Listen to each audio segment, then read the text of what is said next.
आज जो अन्याय होते जा रहा है अब ये बर्दाश्त के बाहर हो गया है। अब देखिए नई नौकरी को तो गोली मारी है, नया नौकरी तो भाई उम्मीद ही नहीं है कि निकलेगा। जो नौकरी निकली हुई है, जो 18 की वैकेंसी उसे क्लियर नहीं हो पा रहे हैं लोग, जो 19 में वैकेंसी आई थी वो क्लियर नहीं हो पा रही है। जिस तरह से आप इनके साथ खिलवाड़ कर रहे हैं, याद रखेंगे कि 24 में ये सब भी जाएंगे। सब हमको बस लड़कों को जॉब दे दीजिए भाई साहब। उनका कितना बड़ा सपना होता है, 30-40 हजार की नौकरी चाहिए, उन्हें नहीं चाहिए आपकी तरह हेलीकॉप्टर, प्लेन और संसद भवन का वो बिल्डिंग नहीं चाहिए। वो बेचारा खुश हो जाएगा, केवल 30 से 40 हजार की नौकरी में खुश हो जाएगा, बस उसको दे दीजिए, इससे ज्यादा नहीं चाहिए। अगर कहिए ना तो लोग कमेंट करते हैं कि पहले जनसंख्या कंट्रोल करो, एंटी नेशनल हो गया, तुम गवर्नमेंट के खिलाफ बोल रहा है। अरे भाई हम क्या खिलाफ बोल रहे हैं, गवर्नमेंट ने खुद बोला था 2 करोड़ नौकरी देंगे। 2014 से लेकर 2020 के बीच में अगर आप 6 साल के बीच में देखेंगे तो 12 करोड़ नौकरी देना चाहिए। हमको क्या लगता है, गवर्नमेंट खुद नहीं कह सकती हम 12 करोड़ नौकरी दिए हैं। जनसंख्या जो प्रॉब्लम है वो है, लेकिन जो आज बच्चा पैदा हो रहा है वो 20 साल बाद नौकरी मांगेगा। लेकिन उनका क्या हो गया, जिनका डेट ऑफ बर्थ 1995 2000 के बीच में रहता है, ये लोग अभी जॉब मांग रहे हैं। इनकी समस्या नहीं है। हाँ वो भी जरूरी है, ये भी जरूरी है। कौन रोका है आपको? आप दोनों कीजिए,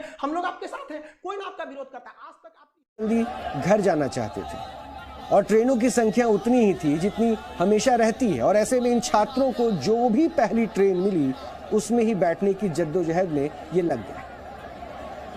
ये तस्वीरें त्योहारों के दौरान लगने वाली भीड़ जैसी नजर आती है, और चलती ट्रेन के दौरान ही पटरियों के दोनों तरफ छात्र मौजूद हैं।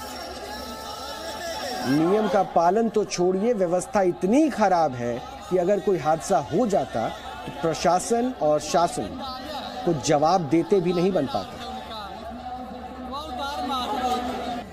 अब अगली तस्वीर भी आपको देखनी चाहिए। Etawah railway station. Etawah railway station पर भी ऐसी ही स्थिति थी। स्टेशन पर चंद पुलिसकर्मी मौजूद थे, व्यवस्था बनाते हुए ये जरूर दिख रहे थे, लेकिन छात्रों की संख्या इतनी थी कि वो संभाल नहीं पाए। ट्रेन की किसी बॉगी में चढ़ने के लिए 4 दरवाजे होते हैं, लेकिन अव्यवस्था का आलम देखिए कि छात्र इमरजेंसी एग्जिट के रास्ते भी बॉगी में घुसते नजर आए।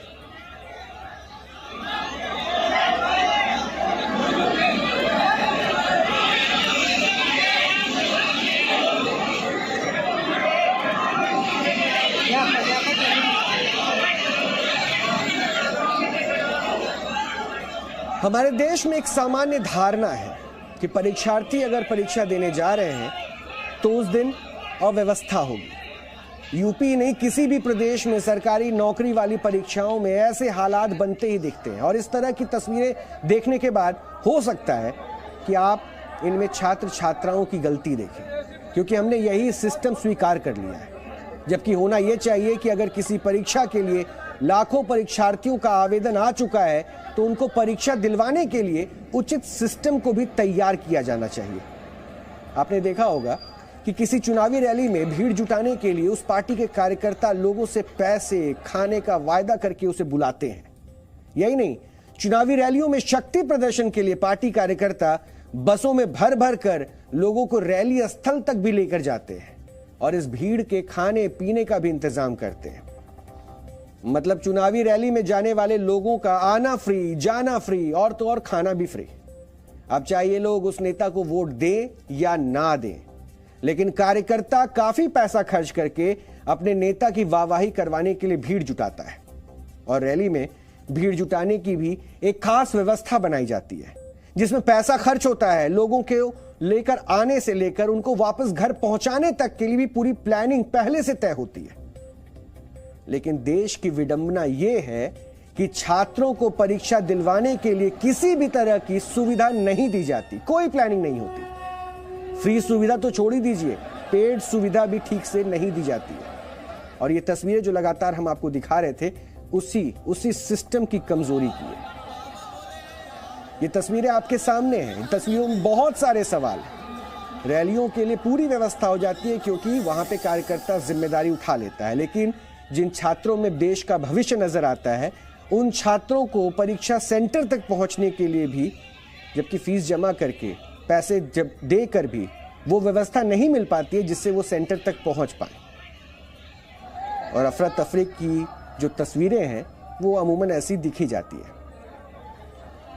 वैसे किसी चुनावी रैली या उद्घाटन समारोह में भीड़ जुटाने के लिए देश का सिस्टम शानदार व्यवस्था करता है। क्या इसी तरह की व्यवस्था परीक्षाओं के लिए नहीं की जा सकती है? हो सकता है कि सिस्टम में घुल चुके लोग यही कहें कि परीक्षार्थियों के लिए फ्री बस, फ्री ट्रेन जैसी सुविधा सरकार का खर्च बढ़ाती है, तो क्या ऐसा नहीं हो सकता कि लाखों परीक्षार्थियों वाली खास परीक्षा के लिए विशेष ट्रेनें, बसें चलाई जाए? ये सवाल बहुत जरूरी है, बहुत बड़ा है। ट्रेन है नहीं ज़्यादा, स्पेशल ट्रेन चलानी चाहिए गवर्नमेंट को, 2-3 या तो सेंटर स्थायी करने थे डिस्ट्रिक्ट में। खासकर प्रॉब्लम तो सबसे ज़्यादा लड़कियों को हो रही है, और जो बुजुर्ग हैं और लोकल ट्रांसपोर्ट है वो भी मतलब काफ़ी परेशान हो रहा है। मेरे को 6 बजे से यहाँ से इंतजार कर रहे हैं ट्रेन का, और बहुत सी मतलब समस्याएं हो रही हैं। साधन पब्लिक कन्वीनियंस भी बाहर नहीं मिल रहा है, और यहाँ पे आने के बाद वो भीड़ आप देख रहे हैं, और ट्रेन आने के बाद भी हम चढ़ नहीं पा रहे हैं। मेन हमारी समस्या उसमें हम जा नहीं पा रहे हैं, इतनी धक्का मुक्की यहाँ ओवर क्राउडेड हो गया। बनारस जंक्शन पे मैं लगभग 2.5 घंटे टिकट लेने के लिए इंतजार किया। उसके बाद ट्रेन वहां से बन के चलती है शटल एक्सप्रेस, और वहां पे जब मैंने पहुंचा तो ट्रेन चलने से 1 घंटे पहले पहुंचा और ट्रेन पूरी भरी मिली, और रास्ते पर खड़ा होके आया। यहाँ आने के बाद यहाँ की भीड़ आप देख सकते हैं। मैं यहाँ पे लगभग मेरा 5 बजे पेपर खत्म हुआ है, अभी लगभग 8:30 बज रहा है। अभी ट्रेन का कोई अता पता नहीं है। इंक्वायरी पूरा आप इंक्वायरी ऑफिस चल के देख लीजिए, वहाँ पे सब सो रहे हैं। बहुत समय हो गया, काफी समय हो गया है, अभी तक कोई ट्रेन का सुविधा नहीं है। सरकार से अपील रहेगी कि जो एग्जाम देने के लिए आ रहे हैं, ऐसे ट्रेन का वाहन का सुविधा व्यवस्था की प्रयागराज तक के लिए वो सब बस प्रयागराज के लिए ही है। अच्छा, हाँ, बनारस के लिए कोई नहीं है। प्रारंभिक पात्रता परीक्षा में यूपी के 37,58,209 छात्रों ने आवेदन किया था, और यह परीक्षा 15 और 16 अक्टूबर को यूपी के 1,899 परीक्षा केंद्रों पर हुई।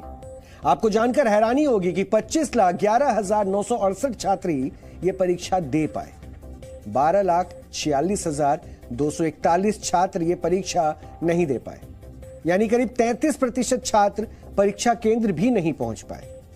और यह भी कहा जा सकता है कि 12 लाख से ज्यादा छात्रों के परीक्षा ना देने का एक कारण उनके घर और परीक्षा केंद्रों की दूरी भी हो सकती है। अब आप खुद सोचिए कि 25 लाख से ज्यादा परीक्षार्थी परीक्षा केंद्रों तक जाने के लिए एक साथ निकले थे। एक साथ 25 लाख लोग अगर किसी सार्वजनिक यातायात के साधन का इस्तेमाल करेंगे तो मुमकिन है हालात बिगड़ेंगे। यह बात हम समझ सकते हैं, आप भी समझ सकते हैं, लेकिन अफसोस सिस्टम नहीं समझ पाया। किसी भी परीक्षार्थी का परीक्षा केंद्र उनके जिले में नहीं था।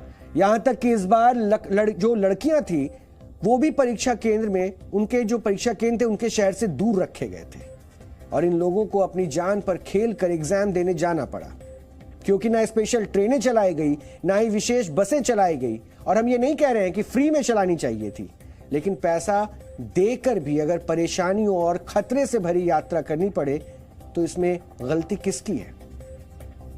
लापरवाही छिपाकर सिस्टम का नारा बुलंद करने वाले लोग ये भी कह रहे हैं कि परीक्षा केंद्रों को दूर दूर बनाना निष्पक्ष परीक्षाओं के लिए बेहद जरूरी है। सरकारी आदेश के मुताबिक इस बार पेट परीक्षा केंद्र परीक्षार्थियों के गृह मंडल से बाहर रखा गया था, यानी एक परीक्षार्थी को परीक्षा देने के लिए अपने घर से बहुत दूर जाना पड़ा। दरअसल यूपी में 75 जिले हैं, इन्हें 18 मंडलों में विभाजित किया गया है, और एक मंडल में औसतन 4 से 6 जिले होते हैं। मतलब ये कि परीक्षार्थियों के लिए परीक्षा देना एक चुनौती बन गई, और छात्रों ने परीक्षा केंद्र तक जाने के लिए एक लंबी दूरी अपने खर्च पर और बिना किसी विशेष यातायात व्यवस्था के